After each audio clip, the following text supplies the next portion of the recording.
नमस्कार मित्रांनो, माझं नाव आहे वेदांग आणि आजच्या व्हिडिओमध्ये मी तुम्हाला एक काम सांगणार आहे मित्रांनो.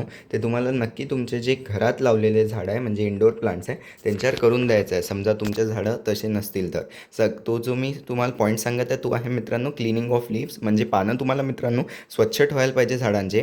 कारण जसं तुम्हाला माहीत आहे इंडोर म्हणजे आपण घराच्या आतमध्ये झाडं ठेवतो तर याला तसाच सूर्यप्रकाश खूप कमी मिळतो किंवा जसं आतमध्ये आपण रूम्समध्ये ठेवले असाल तर झाडांना सनलाईट लागतच नाही अजिबातही. तर त्यांना जी आर्टिफिशियल लाईट असते म्हणजे ही ट्यूबलाईट्स वगैरे असते त्यांनीच ते ॲब्झॉर्ब करतात लाईट पानांनी. अजून त्यांनीच मग झाडाचं फोटोसिंथेसिस होतं. अजून जे झाडं आहे ते आपले हिरवेगार राहतात.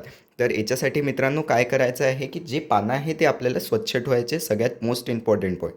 तर जसे पण मित्रांनो समजा अशी पानं खराब दिसत असतील आपण पाहू शकता असं की आपले हे असे पानांना डस्ट लागली आहे खूप अजून हे असे खराब आहे आणि हे असे स्वच्छ एकदम पॉलिश्ड पान नाही दिसून राहिले आहे. तर मग तुम्हाला मित्रांनो याला स्वच्छ करायला पाहिजे आणि हे जे असे पानं आहे यांना तुम्हाला असं करायला पाहिजे स्वच्छ करून एकदम. त्याच्यासाठी काहीच नाही करायचं आहे मित्रांनो, कोणताही एक कपडा घेऊन घ्यायचा आहे, कॉटनचा कपडा घ्याल स्वच्छ, त्याला ओलं करा पाण्याने आणि बढिया मित्रांनो हे जे पान आहे याला स्वच्छ त्या कपड्याने पुसून घ्या.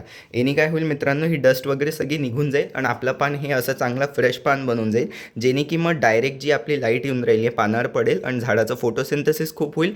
जेणे की झाड जे आहे आपलं खूप चांगलं हिरवंगार राहील. तर ही टिप आहे मित्रांनो, नक्की फॉलो कराल. कसा वाटला व्हिडिओ आवडला असल्यास व्हिडिओला लाईक करा, शेअर करा, माझ्या चॅनलला सबस्क्राईब नक्की करा. अजून मित्रांनो इथे एक प्लेलिस्ट येत असेल, ती खताची प्लेलिस्ट आहे. मी खूप चांगले खतं त्या प्लेलिस्टमध्ये सांगितले आहे तर त्या प्लेलिस्टला क्लिक करून नक्की पहा. अजून व्हॉट्सअपचा ग्रुप नक्की जॉईन करा, लिंक कमेंट डिस्क्रिप्शनमध्ये टाकून दिलेली लिंकला क्लिक करून व्हॉट्सअपच्या ग्रुपमध्ये जॉईन होऊ शकता. आणि झाडासंबंधित तुम्हाला काही प्रश्न विचारायचे त्या ग्रुपवर तुम्ही मला विचारू शकता. धन्यवाद.